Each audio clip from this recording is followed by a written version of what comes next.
Sandwich dhokla, bread pakoda તમે ભૂલી જશો જો તમે એક વખત મમરાથી આ નાસ્તો બનાવી લીધો તો ચાલો ફટાફટ બનાવવાનું શરૂ કરી લઈએ. અને જો તમે અમારી ચેનલ પર નવા હોય તો પ્લીઝ લાઇક અને સબસ્ક્રાઈબ કરવાનું બિલકુલ પણ ભૂલતા નહીં. અહીંયા આપણે એક મોટી વાટકી ભરીને અહીંયા આપણે નોર્મલ મમરા યુઝ કરતા હોય છે તે મેં અહીંયા લઈ લીધેલા છે. તેને આપણે એક મોટા બાઉલમાં એડ કરી દઈશું અને તેમાં પાણી એડ કરી દઈશું અને મમરાને આપણે 5 મિનિટ જેવું રેસ્ટ આપીશું જેથી આપણા મમરા છે તે એકદમ સરસ એવા સોફ્ટ થઈ જાય. અહીંયા આપણે એક બાઉલ લઈ લીધું છે, તેમાં આપણે 1 કપ અહીંયા સૂજી એડ કરીશું અને 1 કપ છાશ એડ કરીશું. છાશ અને સૂજીને એકદમ સરસ રીતે આપણે મિક્સ કરી લેવાની છે જેથી આપણી સૂજી છે તે પણ એકદમ સરસ એવી ફૂલી જાય. તો તેને આપણે સાઈડમાં મૂકીશું અને અહીંયા આપણે ચેક કરી લઈશું મમરા. તો 5 મિનિટ જેવું થઈ ગયું છે અને મમરા છે તે એકદમ સરસ એવા સોફ્ટ થઈ ગયા છે. તો અહીંયા આપણે જે મમરા છે તેમાંથી આપણે પાણી નિતારી અને મિક્સર જારમાં એડ કરી દઈશું. તો અહીંયા આપણે બધા મમરાને એડ કરી દેવાના છે અને હવે આપણે જે સૂજી આપણે સાઈડમાં મૂકી હતી તે પણ એકદમ સરસ એવી ખીલી ગઈ છે. તો હવે આપણે તેને એક વખત બરાબર મિક્સ કરી લઈશું અને જે મમરા આપણે મિક્સર જારમાં એડ કરેલા છે તેમાં જ આપણે સૂજી પણ એડ કરી દઈશું. તો અહીંયા મેં સૂજીનું બધું બેટર એડ કરી દીધું છે અને અહીંયા ઢાંકણ ઢાંકી અને તેને એકદમ સરસ એવું પીસી લઈશું. જો તમને પીસવામાં થોડીક તકલીફ પડે તો તમે અહીંયા 2 ટેબલસ્પૂન જેટલું પાણી એડ કરી અને તેને પીસી લેવાનું છે. હવે આપણે જે બેટર પીસી લીધું છે તેને આપણે એક બાઉલમાં કાઢી લઈશું અને તેમાં થોડું પાણી એડ કરી અને ફરીથી તેને બરાબર મિક્સ કરી લેવાનું છે. અહીંયા આપણું બેટર છે તે થોડું ગાઢું છે તો અહીંયા આપણે તેને થિકનેસ આપીશું એટલા માટે. તો અહીંયા તમે જોઈ શકો છો બેટર છે તે એકદમ ઠીક એવું તૈયાર થઈ ગયું છે. હવે અહીંયા આપણે બેટરમાં એડ કરીશું સ્વાદ અનુસાર મીઠું અને મીઠું એડ કરી અને બરાબર મિક્સ કરી લઈશું. હવે અહીંયા એક મેં બીજું મોટું બાઉલ લઈ લીધું છે, તેમાં આપણે થોડું બેટર એડ કરી દઈશું.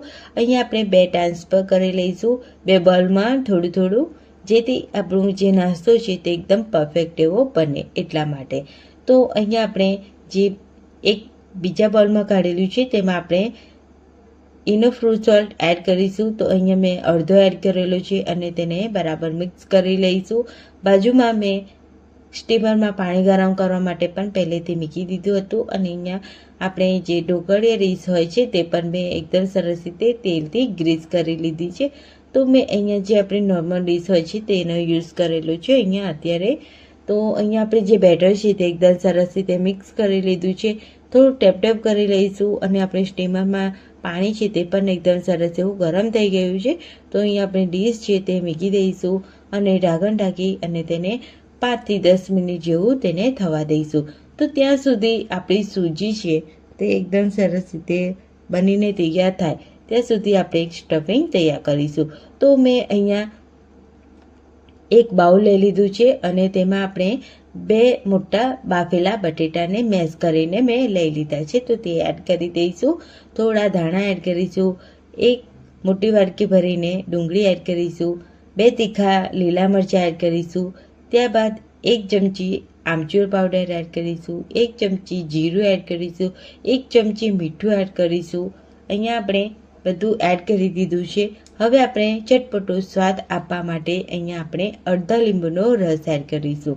જો તમને લીંબુ પસંદ હોય તો તમે એડ કરી શકો છો અથવા તો સ્કીપ પણ કરી શકો છો અને જો તમે અહીંયા ડુંગળી ના ખાતા હોય તો તમે તેને સ્કીપ કરી શકાય.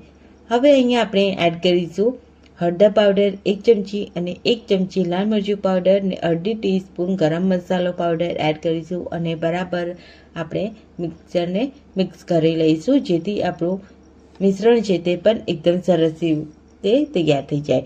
હવે અહીંયા આપણે સૂજીને આપણે જે મૂકી હતી સ્ટીમરમાં તે પણ એકદમ સરસ એવી ખીલી ગઈ છે. તો હવે આપણે જે બટેટાનું મિશ્રણ તૈયાર કર્યું તે એડ કરી દઈશું. તો તમે જોઈ શકો છો હું આ રીતે ચમચીની મદદથી ફેલાવી રહી છું. જેટલું તમને પસંદ હોય એ રીતે તમે વધારે પાતળું જાડું કરી શકો છો. તો અહીંયા મેં સ્ટફિંગ તૈયાર કરી અને મૂકી દીધું, તૈયાર કરી લીધું. હવે આપણે જે બીજું બેટર સાઈડમાં રાખ્યું હતું તેમાં પણ આપણે સેમ પ્રોસેસથી ઇનો ફ્રૂટ સોસ એડ કરીશું અને બરાબર મિક્સ કરી લઈશું.